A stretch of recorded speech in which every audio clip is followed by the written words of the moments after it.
Good morning friends. और हम लोग मैप यानी मानचित्र के बारे में पढ़ रहे थे और कहाँ तो एनसीईआरटी का जो क्लास 11th का किताब है जिसमें है कि प्रायोगिक भूगोल है, उसमें मानचित्र के बारे में समग्र अध्ययन दिया हुआ है। तो उसी में हम लोग चैप्टर 1 में हैं। उसमें क्या देखे थे इससे पहले? मानचित्र का परिचय। आज हम लोग कहाँ से शुरू करेंगे? तो मानचित्र का परिचय के बाद में मानचित्र का विधिवत अध्ययन शुरू करेंगे। तो उसके लिए सबसे पहले हमें मानचित्र का अगर इतिहास है वह जानना आवश्यक है। देखते हैं मानचित्र का इतिहास। मानचित्र का इतिहास मानव के इतिहास जितना ही पुराना है। ऐसा नहीं है कि जो मानचित्र आज हम लोग देखते हैं या जो मैप देखते हैं या ग्लोब देखते हैं जो आज ऐसा है, ऐसा एक ही दिन में बन गया हो, नहीं है। सबसे पुराना मानचित्र मेसोपोटामिया में पाया गया था, जो कि चिकनी मिट्टी की टिकिया से बना है और 2500 ईसा पूर्व का यह माना जाता है। जो हम लोग नीचे देखेंगे देखेंगे चित्र 1.4 नीचे है। विश्व का टॉलमी द्वारा निर्मित विश्व का टॉलमी द्वारा निर्मित मानचित्र दिखाया गया है। जो टॉलमी महोदय का जो उन्होंने जो मानचित्र बनाया था वह नीचे उसका पिक्चर है। और आधुनिक मानचित्र की नींव अरब एवं यूनान के भूगोलवेत्ताओं द्वारा रखी गई थी, भारतीयों ने नहीं रखी थी। पृथ्वी की परिधि का माप और मानचित्र बनाने में भौगोलिक निर्देशांक की पद्धति के उपयोग जैसे कुछ महत्वपूर्ण योगदान यूनानी एवं अरब भूगोलविदों द्वारा दिए गए। आधुनिक काल के आरंभिक दौर में मानचित्र बनाने की कला एवं विज्ञान का पुनर्जीवित किया गया, जिसमें जियोइड को समतल सतह पर दर्शाने से होने वाले परिवर्तनों को कम करने का प्रयास किया गया। यानी पृथ्वी कैसा है? पृथ्वी गोल है। अगर हम लोग इसका किसी पेज पर बनाएंगे तो क्या उसी तरह कर सकते हैं? अगर इसको खोला जाए तो बीच में से तो ऐसा होना चाहिए, लेकिन जो हम लोग मैप देखते हैं वह कैसा रहता है? एकदम बराबर इस तरह से रहता है। कुछ खामियां हो जाती हैं, लेकिन अब कोशिश किया गया है कि कुछ कम किया जाए, उसको सुधार किया जाए। सही दिशा, दूरी एवं क्षेत्रफल के परिशुद्ध माप के लिए विभिन्न प्रक्षेपों पर मानचित्रों को खींचा गया था। वायु फोटो यानी कि एरियल, यानी कि कोई सैटेलाइट से हम लोग फोटो खींच ले, बढ़ जाए हवाई जहाज से फोटो खींच ले। सर्वेक्षणों के तरीकों को सहयोग मिला तथा वायु यानी एरियल फोटो के उपयोग ने 19वीं एवं 20वीं शताब्दी में मानचित्र बनाने के कार्य को भी और अधिक तेज कर दिया। भारत में मानचित्र बनाने का कार्य वैदिक काल में ही शुरू हो गया था, जब खगोलीय यथार्थता तथा ब्रह्मांडीय रहस्योद्घाटन के प्रयत्न किए गए थे। मानव क्या है? जिज्ञासु जीव है, और यह शुरू से ही मानव की जिज्ञासा रही है कि वह जाने पृथ्वी के बारे में, सूर्य के बारे में, अन्य रात में जो चांद सितारे हैं उनके बारे में। तभी तो पुराने जितने भी इपिक है, ग्रंथ है, ऐतिहासिक ग्रंथ हुए, चाहे कोई भी उपनिषद हो, सब में इन सब के बारे में कुछ न कुछ जानकारी तो अवश्य ही मिलते हैं। भले ही वह भगवान के रूप में हो, लेकिन जानकारियाँ तो उपलब्ध है। आर्यभट्ट, वराहमिहिर तथा भास्कर आदि के पौराणिक ग्रंथों में इन अभिव्यक्तियों का सिद्धांत या नियम के निश्चित रूप में दिखाया गया था। प्राचीन भारतीय विद्वानों ने पूरे विश्व को 7 महाद्वीपों में बांटा था। आज भी विश्व कितना है? तो 7 महाद्वीप में बटा हुआ है। भारतीयों ने भी पहले बांट दिया। महाभारत में माना गया था कि यह विश्व कैसा है? तो गोलाकार है। यह गोलाकार विश्व चारों ओर से जल से घिरा हुआ है। ये कब की बात है? तो महाभारत की। यानी उस समय भी भारतीय जो जागृति थी, जो भारत का विज्ञान था या भारत का जो मैप सिद्धांत था, यह विकसित था। भले ही इस बात की जानकारी यहाँ के लोगों को बाद में मिली। टोडरमल ने भू सर्वेक्षण तथा मानचित्र बनाने के कार्य को लगान वसूली प्रक्रिया का एक अभिन्न अंग बना दिया था। इसके अतिरिक्त शेरशाह सूरी के लगान मानचित्रों ने मध्यकाल में मानचित्र बनाने के कार्य को और अधिक समृद्ध किया। पूरे देश के तत्कालीन मानचित्रों को बनाने के लिए गहन स्थलाकृति सर्वेक्षण 1767 में सर्वे ऑफ इंडिया की स्थापना किया गया था, जिसके चरम बिंदु के रूप में 1785 में हिंदुस्तान का मानचित्र बनकर तैयार हुआ था। आज सर्वे ऑफ इंडिया विभिन्न मापनियों के आधार पर पूरे देश का मानचित्र तैयार करती है। तो अब हम लोग क्या पढ़ेंगे? मापनी, लेकिन थोड़ा मैप देख लेते हैं। यह है टॉलमी के द्वारा विश्व का मानचित्र बनाया गया था। जो उस भी उनका टॉलमी महोदय ने जो विश्व का मानचित्र बनाया था वह इसी तरीके है। देख लीजिए, इसमें उन्होंने इंडिया को ये बताया था इंडिया है, और इन टापू शायद इन्होंने इसको श्रीलंका कहा हो, और यह उनका यूरोप का इलाका था। यही सब इस तरह का कोई मैप आ जाए तो समझ जाइएगा कि यह टॉलमी महोदय का बनाया गया मैप है।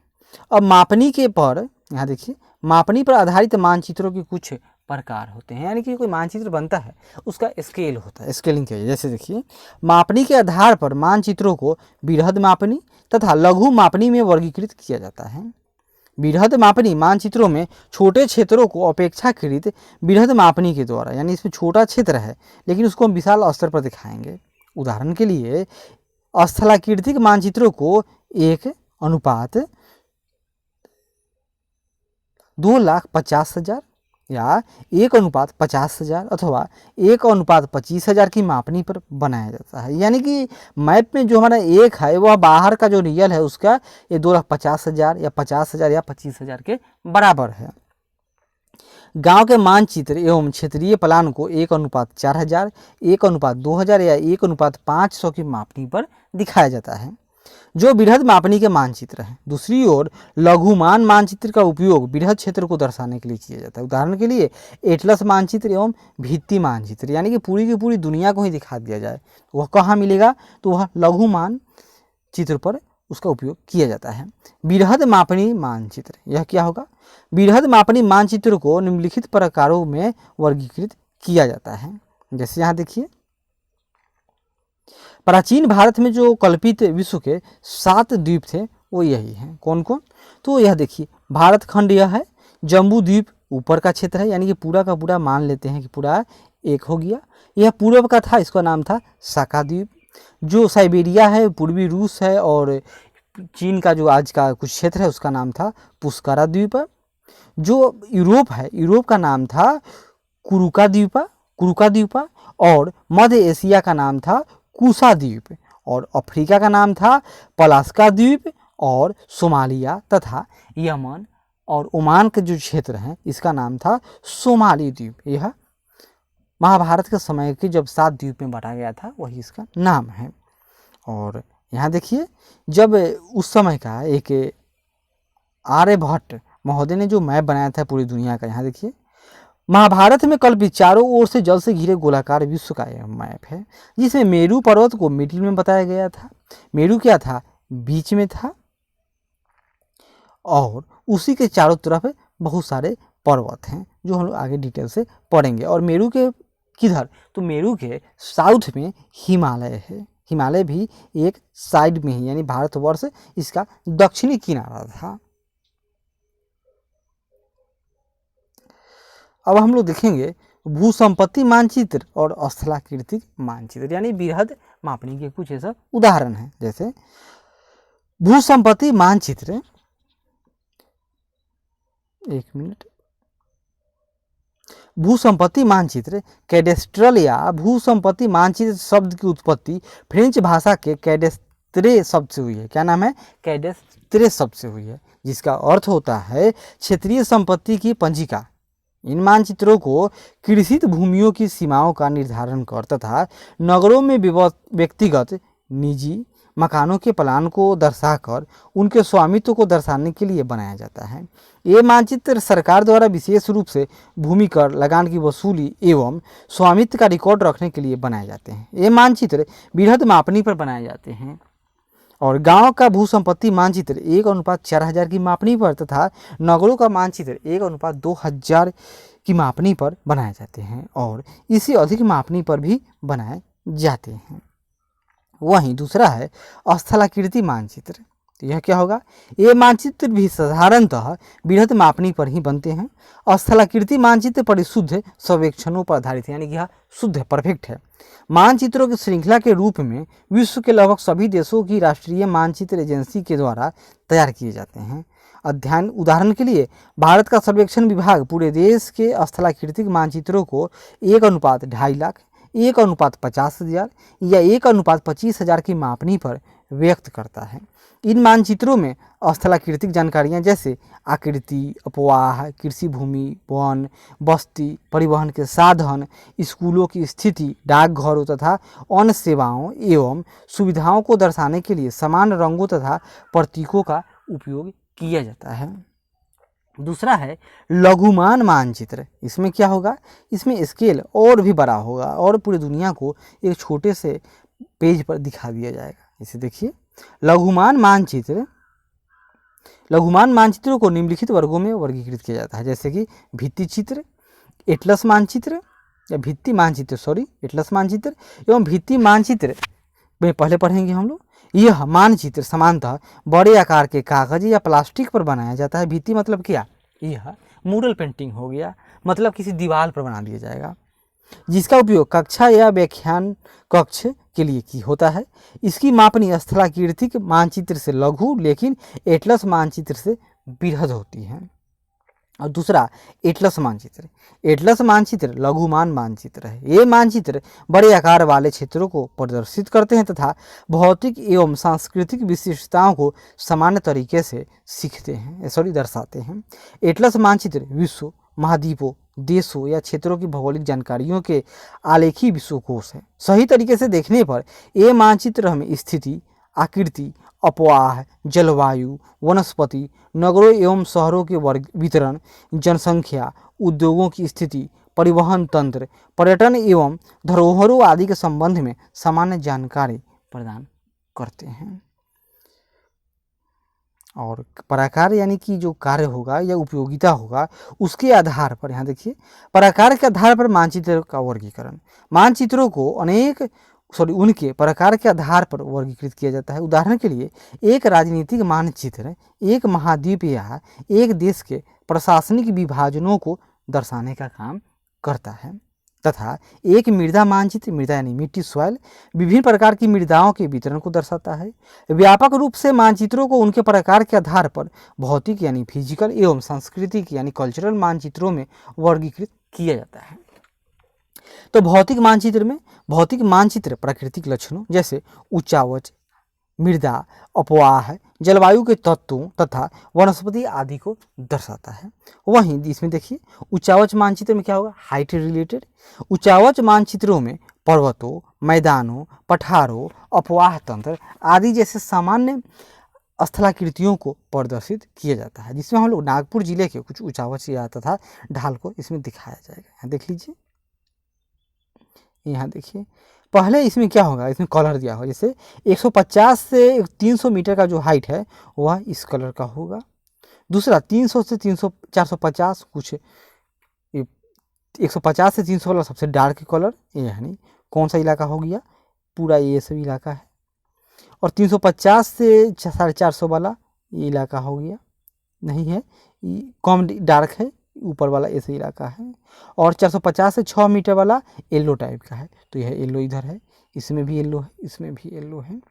और इसी तरह यहाँ देख लीजिए, meter of kilometers less than 10 kilometer, 10 से 20 किलोमीटर, 20 से 80, 80 से 150, 150 से 350 आगे जो दिया गया है, यही पूरा उच्चावच तथा ढाल का स्वरूप है। इसका मतलब क्या समझे हम लोग, कि जो नागपुर है इसका यह साइड अधिक ऊंचा है और इसकी अपेक्षा औसत रूप से जो दक्षिणी और पूर्वी साइड है वह कम ऊंचा है। भूगर्भीय मानचित्र, ये मानचित्र भूगर्भीय संरचनाओं, शैल प्रकारों इत्यादि को दर्शाते हैं। जैसे हम लोग नीचे चित्र में देखेंगे, नागपुर में शैल एवं खनिजों का वितरण कैसे दिखाया गया है। जलवायु मानचित्र, ये मानचित्र किसी क्षेत्र के जलवायु क्षेत्रों को दर्शाते हैं। इनके अतिरिक्त इन मानचित्रों में के द्वारा तापमान, वर्षा, बादल, सापेक्ष आर्द्रता, वायु की दिशा एवं गति तथा मौसम के दूसरे तत्वों के वितरण को दर्शाया जाता है। किसको, तो जलवायु यानी क्लाइमेट मैप के द्वारा। नागपुर जिला में शैल एवं खनिजों का वितरण है, तो यह देखिए दिखा दिया। इसमें है बैसाल्ट रॉक, तो बैसाल्ट रॉक ये है, रेड तो नहीं कहा जाएगा लेकिन रेड टाइप का ये कलर है। तो बैसाल्ट में कौन सा, तो पूरा ये बैसाल्ट रॉक है, इतना सारा। और सेडिमेंट्री जो रॉक है वो कहाँ मिलेगा आपको, इसमें तो सेडिमेंट्री रॉक जो नागपुर में है वह ये ऐसे इलाका है। इसी तरह जो यहाँ पर दिया है इसको खोज लीजिए, मतलब समझ जाइएगा कि इस तरह से मृदा का वहाँ पर विभाजन है। वहीं यह जो नागपुर ज़िले की है इसकी जलवायु दशाएं हैं, यानी कि इसमें 1200 सेंटीमीटर से और 1200 मिलीमीटर से अधिक का वर्षा तो कहाँ होगा, तो इसके दक्षिणी और पूर्वी इलाके में होते हैं। और इसी तरह से अगर हम लोग ऊपर की तरफ यानी उत्तर और पश्चिम की तरफ जाएंगे तो यहाँ वर्षा कम होगा, और जो सबसे इसका पश्चिमी और उत्तरी इलाका कहा जाए तो यहाँ पर सबसे कम वर्षा होती है, यह दिखाया हुआ है। मृदा मानचित्र मतलब क्या, इसमें मिट्टी का डिवाइडेशन होगा। तो मृदा मानचित्र विभिन्न प्रकार की मृदाओं के वितरण तथा उनके गुणों को दर्शाता है, जैसे कि इसमें डीप ब्लैक यानी गहरी काली मृदा, कम काली मृदा, शैलो ब्लैक। मतलब क्या समझे कि जो नागपुर है यहाँ पर रेगुर सॉइल यानी कि ब्लैक मिट्टी या काली मिट्टी अब प्रचुर मात्रा में मिलती है, तभी तो इसका इतना डिवाइडेशन है, और यह संपूर्ण लगभग पूरे नागपुर में है। और अदर एलुवियल सॉइल भी यहाँ पर जलोढ़ मिट्टी भी थोड़ी सी है। रेड सेडिमेंट देख लीजिए, ऐसा रेड सेडिमेंट है। आगे बढ़ते हैं, कोई ज़रूरी नहीं है कि नागपुर का ही हो, अन्य क्षेत्रों का भी अगर कोई मिले मैप आपको तो वहाँ पर इसी तरह का अंतर होता है, आप इसे देखकर सीख जाइएगा। सांस्कृतिक मानचित्र मतलब सांस्कृतिक मानचित्र मानव निर्मित लक्षणों को दर्शाते हैं। इनमें विभिन्न प्रकार के मानचित्र होते हैं, जैसे कि जनसंख्या वितरण एवं वृद्धि, लिंग एवं आयु, सामाजिक तथा धार्मिक घटक होते हैं। साक्षरता, शैक्षिक स्तर की प्राप्ति, व्यवसायिक संरचना, बस्तियों की स्थिति, सुविधाएं एवं सेवाएं, परिवहन व्यवस्था तथा उत्पादन, विभिन्न वस्तु प्रवाह को दर्शाते हैं। यानी कि जो सांस्कृतिक मानचित्र मतलब क्या, जो मानव करता है, मानव से संबंधित जो क्रियाकलाप हैं उनसे संबंधित अगर मैप है तो वह क्या कहलाएगा, तो वह सांस्कृतिक मैप कहलाएगा। उसमें क्या होगा, पहला राजनीतिक मानचित्र।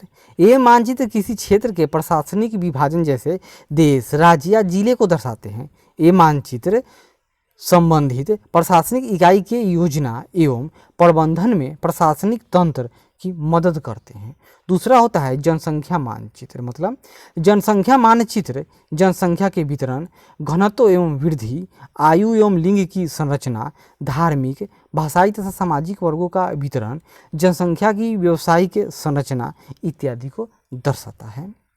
वहीं आर्थिक मानचित्र में यहाँ देख लीजिए, राजनीतिक मानचित्र में क्या मिलेगा आपको, तो राज्य, देश, जिला को दर्शाया जाता है, उनके प्रशासनिक विभाजन को। वहीं जनसंख्या मानचित्र में जनसंख्या का वितरण, घनत्व या वृद्धि, आयु के लिंग की संरचना, धार्मिक, भाषाई तथा सामाजिक वर्गों का वितरण, जनसंख्या का व्यवसायिक संरचना इत्यादि को दर्शाया जाता है। वहीं किसी क्षेत्र में योजना एवं विकास में भी जनसंख्या के मानचित्र की अहम भूमिका होती है। तीसरा है आर्थिक मानचित्र, मतलब आर्थिक मानचित्र विभिन्न प्रकार की फसलों, विभिन्न खनिजों के उत्पादन तथा वितरण, उद्योगों एवं बाजारों की स्थिति, व्यापार के मार्गों तथा उत्पादों के प्रवाह को दिखाता है।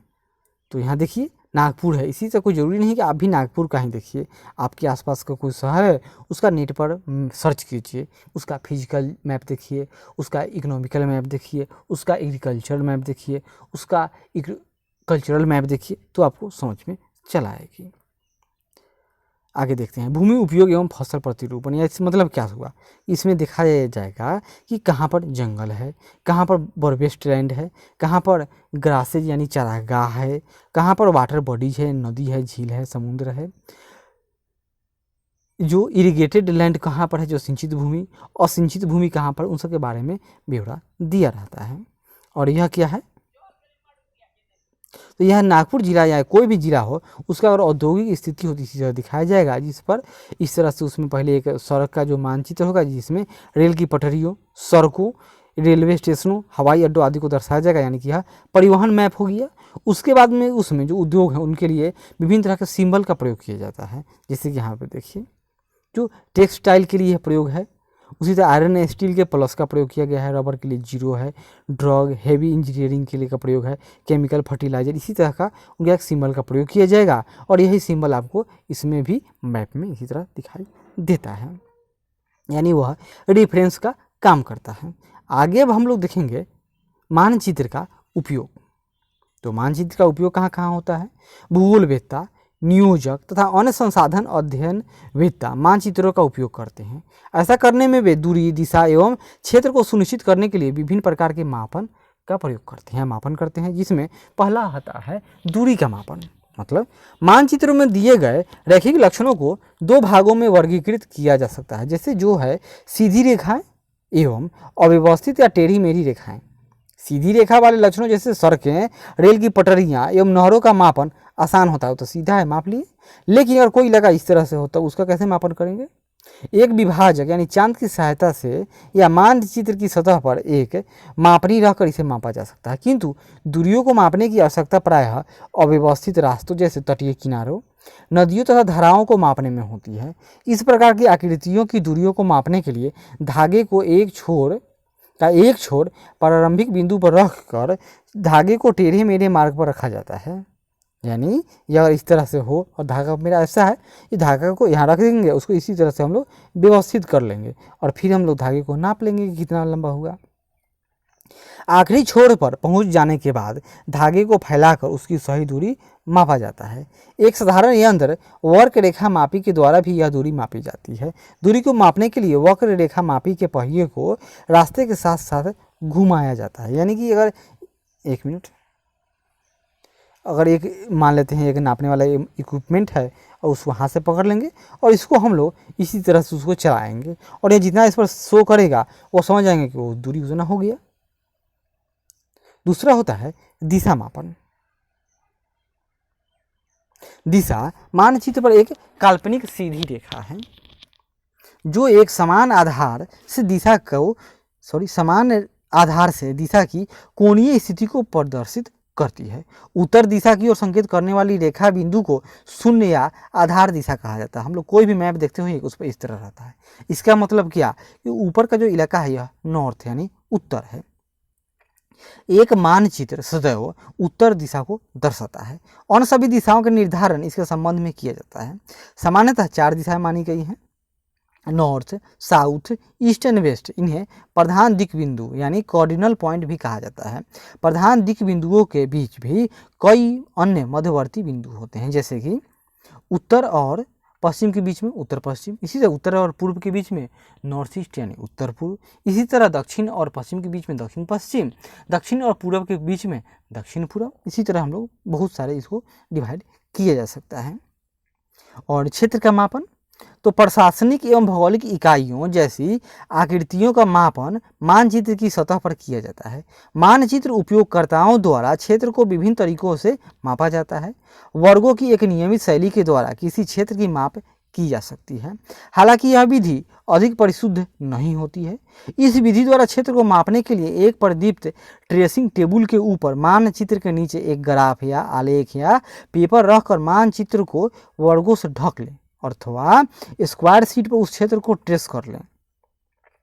संपूर्ण वर्गों की संख्या को आंशिक वर्गों के साथ जोड़ लिया जाता है। इसके बाद एक साधारण समीकरण द्वारा क्षेत्रफल माप लिया जाता है। मतलब क्षेत्रफल बराबर क्या, एक वर्ग हम लोग बना लेंगे कि चलो इसका इतना एरिया है, तो संपूर्ण वर्ग का योग कर देंगे प्लस आरंभिक वर्ग का जो योग होगा बटा 2 गुना मानचित्र का जो पैमाना है। मानचित्र का अगर पैमाना 1:5 है या 50,000 या 1 लाख है, 1 करोड़ है, तो उसी तरह इसको उसमें मल्टीप्लाई करेंगे तो हमारा टोटल योग आ जाएगा। स्थिर ध्रुवीय प्लेनीमीटर, याद कीजिए, स्थिर ध्रुवीय प्लेनीमीटर से भी क्षेत्रफल की गणना की जा सकती है। हम लोग देखेंगे क्या नाम है इसका, प्लेनीमीटर क्या होता है। यही देखिए, यह है प्लेनीमीटर। इसके द्वारा भी क्षेत्रफल का मापन होता है। यह क्या होगा, ध्रुवीय प्लेनीमीटर से भी क्षेत्रफल की गणना की जा सकती है। इस उपकरण में एक छड़ की गति को मापा जाता है, जिसके एक सिरे को त्रिज्या चाप पर स्थिर करके उसके रेखापथ को सीमित कर दिया जाता है। जिस क्षेत्र का क्षेत्रफल मापना है उसकी परिधि को एक निर्देशक बिंदु की मदद से दक्षिणावर्त दिशा में ट्रेस कर लेते हैं। इस प्रक्रिया को यानी दक्षिण मतलब कि मान लेते हैं यह हमारा हाथ हो गया और इसके दक्षिण यानी दक्षिण तो नीचे होगा, तो इस तरह से इसको घुमाया जाएगा। इस प्रक्रिया की शुरुआत एक सुविधाजनक बिंदु से करते हैं जिस पर ट्रेस करने वाली भुजा लौटकर वहां पर वापस आ जाती है। क्षेत्र की परिधि मापने के पूर्व एवं पश्चात यानी पहले और बाद में डायल की रीडिंग उपकरणीय इकाई में एक मान देगी। क्षेत्रफल की को वर्ग इंच या सेंटीमीटर में परिवर्तित करने के लिए इस रीडिंग को उस उपकरण विशेष के स्थिरांक से गुना किया जाता है, उससे हमको क्या मिलेगा, हमको पूरा का पूरा रिजल्ट मिल जाता है। तो क्या देखिए आज हम लोगों ने मानचित्र के बारे में संपूर्ण अध्ययन क्लियर कर लिया। इसके बाद हम लोग मिलेंगे तो इसके क्वेश्चन आंसर और इसके दूसरे मतलब चैप्टर 2 में आएंगे। तब तक आशा करते हैं कि यह प्रयास अच्छा लगा हो तो ज़रूर लाइक करें, शेयर करें, कमेंट करें और सब्सक्राइब करें। इसी के साथ धन्यवाद, फिर अगली बार मिलेंगे, तब तक एक बार फिर से धन्यवाद।